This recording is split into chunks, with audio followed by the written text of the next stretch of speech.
Hey guys, what's going on? It's Vic here, back with another tutorial video. Not really a tutorial video, but I'm going to be showing you the best gameplay sliders that I use for all Madden. Do know all Madden, all Pro, Rookie, and Pro all have completely different sliders that you will use based on your gameplay. I play all Madden. This is exactly what I use, and this is how I see it as a fair game with realistic things happening in the game where I don't get screwed every 10 seconds, because all Madden is completely scripted to where the CPU is benefited. Like, it doesn't even, there's no logic behind it. Like, if you have a 99 overall, like if you have 6'5" Mike Evans and you get him up to a 99 overall, like Kevin King will jump up there and just completely moss him, and then Mike Evans will just stand there and look at him.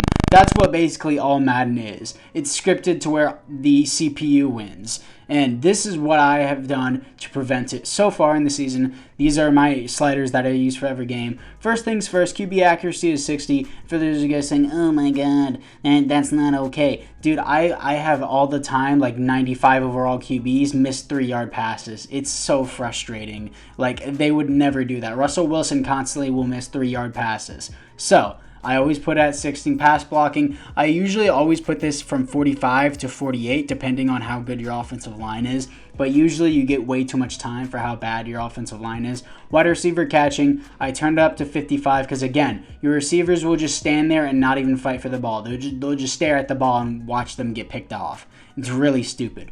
Blocking, I always turned it up because anytime I have a pulling guard, he'll just run away and then do a loop-de-loop and then just walk away from the play. He won't pull or block anybody. He'll just run past the defender. So I always put it at 52.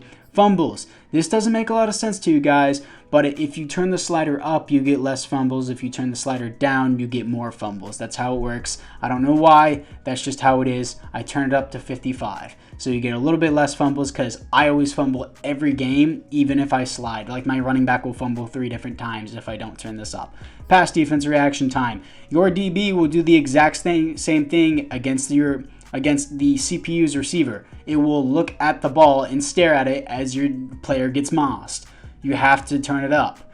Interceptions, I turn it down to 45. It happens way too often where some stupid tip drill happens and the ball just sits in there for 5 seconds. It's stupid. Pass coverage, same thing as I mentioned before. If you put anyone in man coverage in this game, they will immediately get cooked. It is terrible. Tackling. It doesn't matter if you're tackling Deontay Harris, a 5'6" receiver. You will get rocked by him. He will drop his shoulder and destroy your strong safety. I don't know why. Just, it's scripted that way. Turn your tackling to 60. QB accuracy. If you do not turn it down to 40, Drew Lock will be 40 for 40 and drop 500 yards on your ass. Okay? Pass blocking. I turned it up for them. I feel like I get way too much pressure sometimes. That's just how I feel about it. Wide receiver catching, I see plenty of times where it hits the receiver in the shoulder and then they just don't react if you turn this slider down. This is for the CPU skill, just mentioning that, forgot to. Run blocking, 47, same thing as mine. Keep it around there. 45 to 48 range is how I like to keep it. Fumbles, same thing as mine. Pass defense reaction time, I turn it down because these dudes have spider senses. Someone will be completely have their back turned to the ball and be covering a completely different guy. I'll throw the ball up in the air and they'll be like, oh, I have a spider sense. They're going to immediately turn around and pick off the ball without even knowing the ball is coming. It's super frustrating. Keep this from the 45 to 48 range in pass defense reaction time. Interceptions, 55. I turn this down on my Falcons franchise because they'll just constantly just jump up and get it 24/7.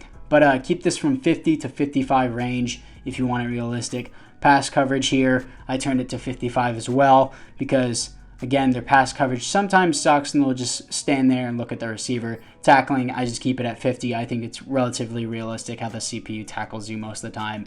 And then punt power, I turn at 60 because at most you will get like a 30-yard punt if it's at 50. And injuries is a big thing. Fatigue, I forgot to turn this down. Turn fatigue down to like 30, dude. It is ridiculous in this game. Your morale will, like, you will have like a -8 overall player from fatigue. It's like, bro, chill. It's super dumb. Minimum player speed threshold, you can do it however you want. I just keep it at base.